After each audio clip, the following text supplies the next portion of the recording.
During the Vietnam War, a woman known as Hanoi Hannah broadcast radio messages urging American soldiers to lay down their arms, and she warned them that they were being sent into the war that they couldn't win, and that the CIA might kill them first. It seems to me that most of you are poorly informed about the going of the war. Nothing is more confused than to be ordered into a war to die or to be maimed for life without the faintest idea of what's going on.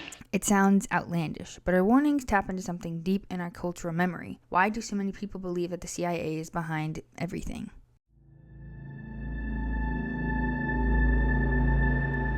So, with that intro, you guys know that I'm talking about the CIA and why everyone and their mom thinks that the CIA is behind everything. If you've been on TikTok for any given moment, you've probably seen memes about the CIA is tracking us, that the CIA know everything about you, that there's a FBI agent living in your phone. So the government is always watching. But I really wanted to get down to the bottom of why do we think that? What has the CIA done in history to make us believe that they are behind every weird thing that has happened in American history? With that, we're going to be getting into the history of the CIA, some of the weird experiences they've gotten into, and how that has evolved in today and what we think the CIA is really doing. So I hope you guys enjoy my costume I put on for this video, but I am going to take off these shades because I can't see anything when reading the script. So let's get into the first part, which is the origins of the CIA. So the CIA was founded on September 18th, 1947, following the passage of the National Security Act. It replaced the Office of Strategic Services, America's wartime intelligence agency during World War II. At the dawn of the Cold War, the U.S. government was desperate to gather intelligence and maintain an edge against the Soviet Union. The fear of communism, the rise of nuclear weapons, and the spread of Soviet influence led into an intense climate of paranoia. During this time, President Truman initially saw the CIA as an information-gathering agency, but it quickly evolved into something far more powerful, an agency capable of executing covert operations, psychological warfare, and global interventions. And I actually saw a clip of President Truman kind of talking about the CIA, which I'll insert. I had the Central Intelligence Agency organized. Admiral Leahy and Admiral Sowers were the moving spirits in the organization of that Central Intelligence Agency, and it's a great asset to the President because they can present him with information all around the world and at home also, because it coordinates every executive department. All the members of the cabinet have access to that intelligence agency for their own benefit and for the welfare of the country. It's a wonderful thing, and if properly handled, it'll be one of the greatest assets the President has.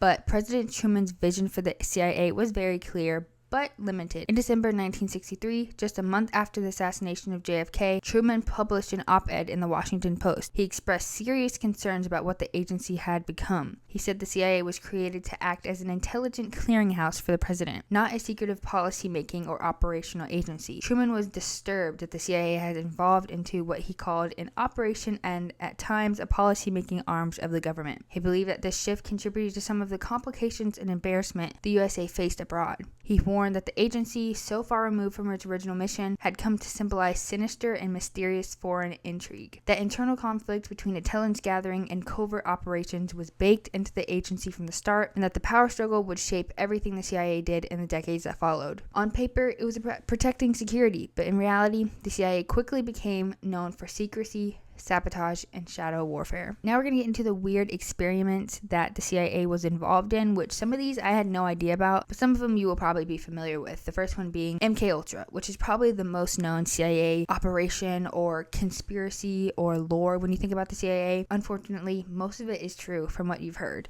It was launched officially in 1953 under CIA Director Allen Dulles. MKUltra was a secret mind control program that operated for 20 years. What was its goal, you might ask? To develop techniques for controlling human behavior using drugs, hypnosis, sensory deprivation, and psychological torture. Between the 1950s and 70s, the CIA conducted hundreds of experiments on U.S. and Canadian citizens without their knowledge. Some of these tests involve LSD, mescaline, and electroshock therapy. They tested LSD on students and soldiers and even artists like Ken Kesey and poet Allen Ginsberg. Frank Olson, which I'll include a clip of this, and plunges to his death from the 13th floor. I see a body lying next to this partition.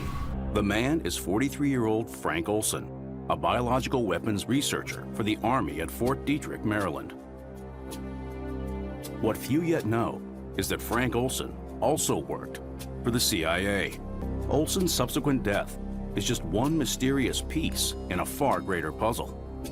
One that would shock the average American had they only known. Was a government scientist who was dosed without his knowledge in November 1953. Days later, he fell from the 13th floor of a New York hotel. The official cause of death was suicide, but many suspect foul play. Another instance of MKUltra or some type of mind control was in 1954 when two hypnotized women were part of the experiment. One was told to wake the other. When she didn't, she was ordered to fly into a rage and shoot her. The entranced woman picked up an unloaded pistol, pointed it at the other woman, and pulled the trigger before falling into a deep sleep. Neither remembered a thing, which is crazy. In another case, a woman received a call. A code word put her into a trance. Her house planted a briefcase containing an incendiary device and had no memory of it moving forward. These weren't isolated incidents. In 1951, an hypnotist told the CIA he used his powers to coerce young women into sex. Another said people could be conditioned to do anything, including murder. In 1973, after everything that happened with MKUltra, in 1973, CIA Director Richard Helms ordered most of MKUltra's files to be destroyed, leaving only a fraction to be uncovered later by the Church Committee in 1975, and through the Freedom of Information Act request, we may never know the full extent of the program. And I kind of want to do a deeper dive into MKUltra, so if you guys would want to see a video on that, let me know in the comments. The next one, I was looking at an article about like the most,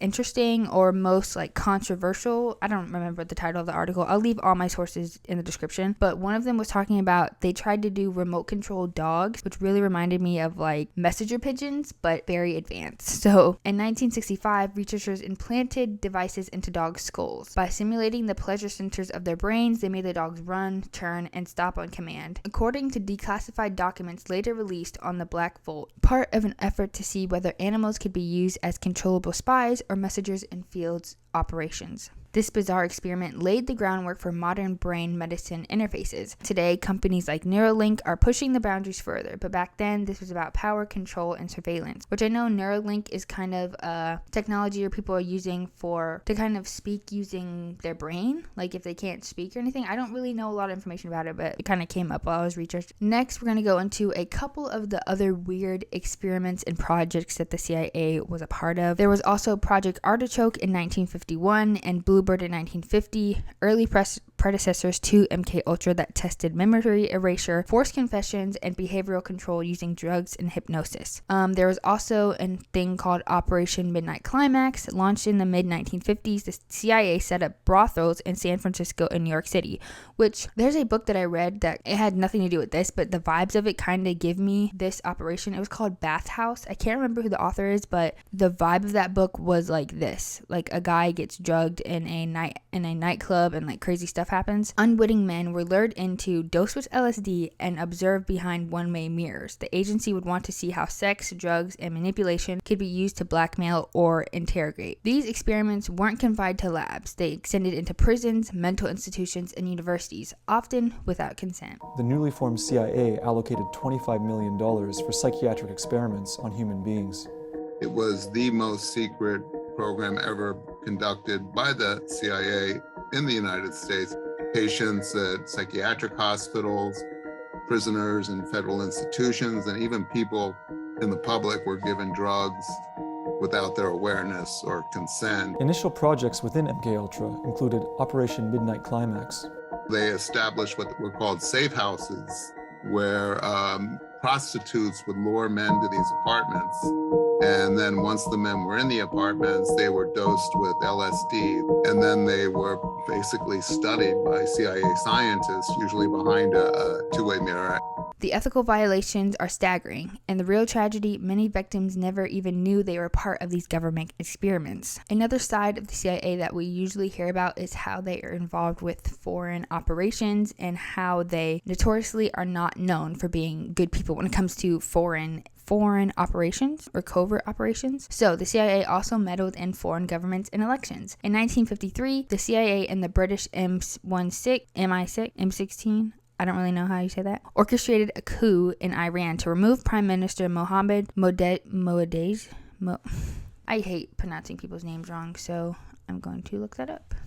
In 1953, the CIA and British M16 orchestrated a coup in Iran to remove Prime Minister Mohammad Mossadegh, who had nationalized the country's oil industry. The operation, codenamed Operation Ajax.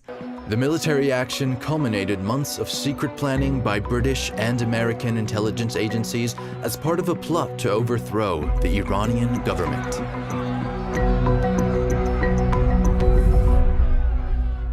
Reinstalled the Shah and led the decades of authoritarian rule. These are just a couple of examples of foreign operations. In 1973, the CIA supported the military coup in Chile that overthrew socialist President Salvador Allende. General Augusto Pinochet took power, leading to years of dictatorship and human rights abuses. The 1961 Bay of Pigs invasion was another major failure. The CIA trained Cuban exiles to invade and overthrow Fidel Castro. The mission failed domestically. The CIA launched Operation Chaos from 1967 to 1974, a program to spy on anti-war activists, civil rights leaders, and anyone seen as subversive, including Martin Luther King Jr. and college students. The agency earned a reputation for being above the law, and the secrecy only fueled suspicion. Another thing that came up when looking at the CIA was the CIA's involvement on the war on drugs. And if you don't know what the war on drugs is, it was basically this big campaign that the Reagan administration really pushed, was fighting the war on drugs and people and the opioid crisis, which I really do want to do a video on, like the war on drugs and opium crisis, because I recently watched, what was that movie on Netflix about a family that created oxycodone and how so many people lost their lives and lost family members to the war on drugs.